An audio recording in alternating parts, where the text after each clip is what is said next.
The path to a Ronan administration begins with your trust, your support, and my ability to follow through.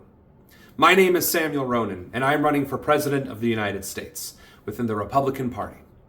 Now, why should you trust me? What do I offer you, the citizen, my fellow countrymen, the American people, beyond a nice vest and these videos? My policies are what I offer to each and every single one of you.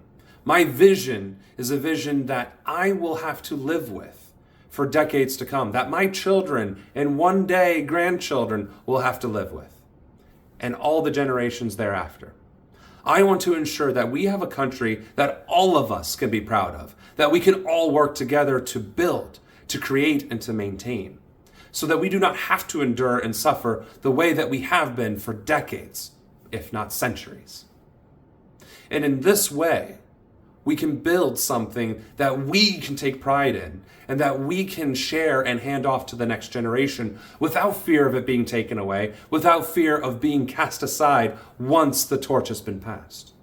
This is why universal education, healthcare, and voter registration are key elements of my policies. Why I've implemented an America Works program to help facilitate the rebuilding and revitalization of our infrastructure, of our roads, of building high-speed rail, mass transit systems, and greater distribution centers to facilitate the lower cost and distribution of goods, clearing up our highways, and ensuring that people can be at home at the end of the day to spend time with their loved ones. It's why I want to lower taxes for the working class. It's why I want to raise wages. It's why I want to enforce trickle-down economics by mandating that 50% of all profits must be redistributed to the worker. I want to end prohibition of marijuana. I want to legalize once and for all gay marriage. And I want to codify into law the right to an abortion, because regardless of your individual beliefs of what life begins at conception, whichever religious text you follow, it is a choice between the individual, their religious beliefs, their values, and their doctor, and whether or not it is in their best interest, their health, or whatever reason they want or need. I want to ensure that firearms are treated with the severity, the dignity, and gravitas that they deserve. These are deadly weapons, but they are tools. Tools that can be used for hunting, for sport, or for violence. And in some cases, even self-defense.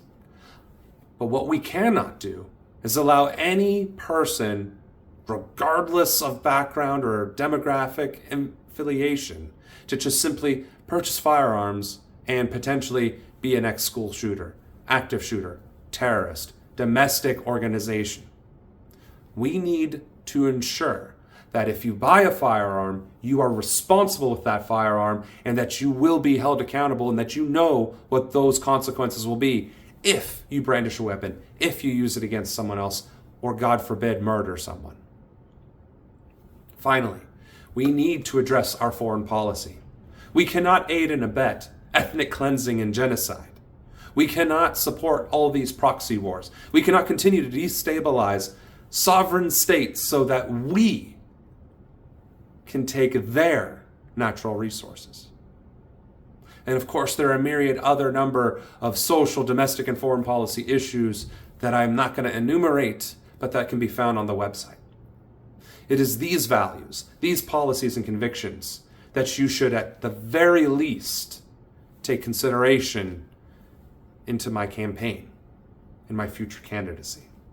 But why should you trust me? Because I am you. I, like you, have had to suffer through the hardships of living paycheck to paycheck. I have watched my life savings rise and fall numerous times. I have been on the brink of homelessness, but fortunately had the support of family and friends to get me through it. Many of us don't. Many of us end up homeless. I endure the same struggle when the cost of living rises, when rent increases, when gas increases, when the cost of food increases. I suffer the same indignity in choices that we all face, but more so than that. I am every single black child who has been terrorized by law enforcement in front of their friends and family and peers for fitting a description. I am every single Indigenous woman who has been kidnapped, raped, murdered, and discarded as if they were trash, not to be investigated and to be ignored. I am every single woman who has been assaulted and attacked and was too afraid to report because domestic violence and domestic assault within law enforcement is just as prevalent. And the prosecution is so limited because you get the blame. I am every single parent who has to choose between feeding their children, keeping a roof over their heads and clothes on their bodies, and not taking care of myself instead. I'm every single Muslim American who has had to endure Islamophobia due to whatever foreign crisis that occurred. I am every single Hispanic person who has been discriminated against and reviled and ridiculed and called a rapist, a terrorist, stealing a job, XYZ, for simply trying to live a better life or flee the consequences of American foreign policy. I am every single elderly person who is facing bankruptcy now that the economy is so massively stacked against us. I am every single millennial who cannot afford a home, who can never get out of debt because of whether it is student loans or the inability for banks to trust that our rental history will translate into a mortgage history. I am Gen Z who has no hope for the future, who does not see any redeeming qualities of our current administrations, our current policies and politics, and simply exists in the time and in the moment. I am each and every single suffering, pain, anguish, shortfall, divide of the American people. I know what it is like, whether personally or anecdotally, and I understand it. I respect it, I empathize with it, and I want to put an end to it. And for those areas that I cannot personally relate, I will listen. And I'll do more than that. I will provide the platform for your voice to be heard, as it has been silenced for so long. And I'll do even better than that. Your voice will not just be heard. Action will be taken upon the words that you speak. You will have equity in the solutions. You will have true voice, true guidance, a hand on the steering wheel to make those changes. How can I bring that to fruition? How can I make these claims, these bold claims, and carry them through? These are extremely bold and antagonistic claims against the status quo, against the current dichotomy. Wouldn't this get me killed? Wouldn't this get me assassinated? Isn't this too pie in the sky? Why should we even put our hope and faith and trust in someone that is willing to go this extra mile? It's because I'm not going to do it alone. We are going to do this thing together. We are going to work side by side, shoulder to shoulder, arm in arm, and rebuild our nation and our image so all of those atrocities, all of those pains and sufferings and anger and anguish are never capable of rearing their heads again. We are going to build a nation that we can all be proud of, and one that we can pass on to our children and the future generations beyond. And we are able to do this because of our unity, our collective numbers. I may be in the Oval Office signing the papers, but executive orders do allow me to achieve quite a few of these goals. I can executive order the end to prohibition of marijuana. I can forgive all student debt, and so much more. As Commander-in-Chief, I can completely direct our foreign policy initiatives. I can put an end to the genocide in Palestine. I can put an end to the proxy wars, and I can mandate that we shall not ever destabilize a sovereign nation so that we can get their oil or their lithium.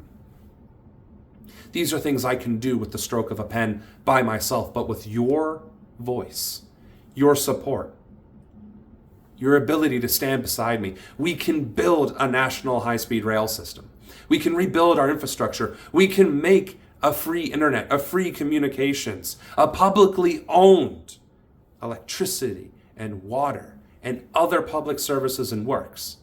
We can use our tax dollars to serve the needs of the people rather than the big corporations and whichever politician is in power. We have a choice to fight for a better tomorrow or to live in complacency and watch our systems, our way of life, and our democracy be taken from us piece by piece. I, for one, am not interested in watching democracy disappear. I am not interested in watching my friends and neighbors and family and fellow countrymen suffer needlessly. And I am certainly not interested in watching wealth inequality balloon out of proportion while they sit fat and happy in their ivory towers, and millions of Americans who made and worked for and provided that wealth get none of it. I served my country in the Air Force for 12 years, and I want to serve my country directly as your next president.